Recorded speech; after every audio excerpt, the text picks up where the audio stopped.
నమస్తే, welcome to Andhraprabha. నేను Tejaswi. YS Sharmila దూకుడు పెంచారు. ఎన్నికల సమరంలో నువ్వా నేనా అన్న రీతిలో పోరాటం చేస్తున్నారు. అధికార పార్టీ వైసీపీపై తీవ్ర స్థాయిలో విమర్శలు చేస్తున్నారు. అభివృద్ధి నినాదంతో ముందుకు సాగుతున్నారు. అయితే ఆమె ఎక్కడి నుండి పోటీ చేస్తారనే విషయంపై ఇప్పటి వరకు క్లారిటీ లేదు. కానీ అధిష్టానం ఎక్కడి నుండి పోటీ చేయమంటే అక్కడి నుంచే బరిలోకి దిగుతానని చెప్పారు. అందరూ షర్మిల కడప నుంచి పోటీ చేస్తే బాగుంటుందని భావించారు. అటు హైకమాండ్ నుండి గ్రీన్ సిగ్నల్ రావడంతో ఆమె కడప నుంచి పోటీకి సిద్ధమయ్యారు. కడప కాంగ్రెస్ ఎంపీ అభ్యర్థిగా AP PCC chief YS Sharmila పోటీ చేయాలని అధిష్టానం ఒత్తిడి తెచ్చింది.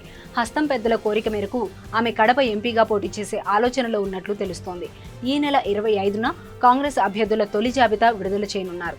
అటు రాష్ట్రంలో మళ్లీ కాంగ్రెస్ కు పూర్వ వైభవం తెచ్చేలా షర్మిలతో పాటు ఇతర కాంగ్రెస్ సీనియర్ నేతలు వ్యూహాలు రచిస్తున్నారు.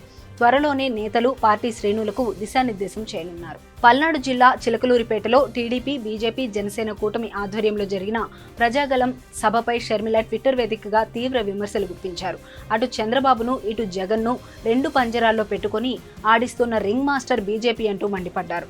కాంగ్రెస్, వైసీపీ ఒక్కటే అని ప్రధాని మోదీ చేసిన విమర్శలను తప్పుపట్టారు. 5 ఏళ్లుగా జగన్తో అంటకాగిందెవరు? వైసీపీ నేతల అరాచకాలను అడ్డుకోకుండా వారికి సహాయ సహకారాలు అందించింది బీజేపీ కాదా అని ప్రశ్నించారు. కేంద్ర ప్రభుత్వం పార్లమెంట్లో ప్రవేశపెట్టిన ప్రతి బిల్లుకు సపోర్ట్ చేసింది జగన్ సర్కార్ అని షర్మిల ధ్వజమెత్తారు. ప్రధాని మోదీ మిత్రులు అదానీ, అంబానీలకు రాష్ట్రంలో ఆస్తులు కట్టబెట్టి వారికి రాజ్యసభ సీట్లు ఇచ్చింది జగన్ సర్కార్ అని ఆరోపించారు.